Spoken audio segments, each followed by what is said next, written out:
Hi, and welcome to Leadership Corner. I'm Dr. John Beiter, executive coach and psychologist. Today I want to talk about one of my favorite books, Mind Power by John Kehoe, which I'm going to place in the front of the monitor for you.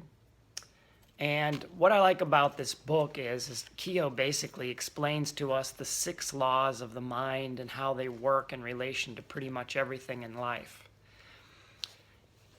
What Kehoe gets at initially in the book is if you want to change your reality, you have to change your consciousness first.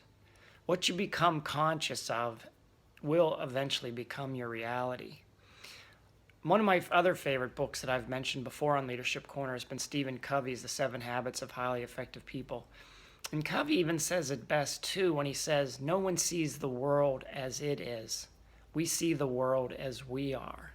This is really speaking to what Kehoe talks about in Mind Power, that we see the world as we are. In other words, what we become conscious of. We create our own reality. Reality isn't created for us, and we don't just fall into some sort of reality. We create the reality for ourselves.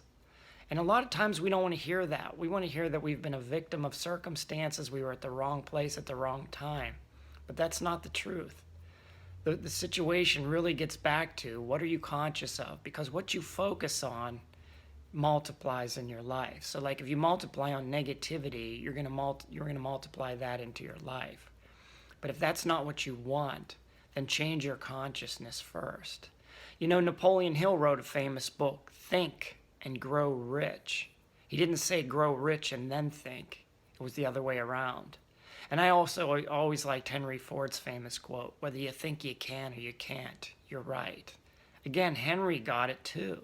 You know, it's how you think affects your entire life. So, and I tell people it's like gravity. You know, your consciousness is going with you no matter where you go. You don't leave home without it. You don't like all of a sudden get down halfway down the block and say, oh my gosh, I forgot my consciousness, got to run back and pick it up. No, it's with you all the time. But you have a choice. You have a choice on how you use that consciousness. You can either use it to help you or you can ignore it. But make no mistake about it.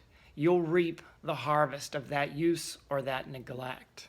It's really that simple. Thanks again for tuning in to Leadership Corner. I'm Dr. John Beiter, executive coach and psychologist.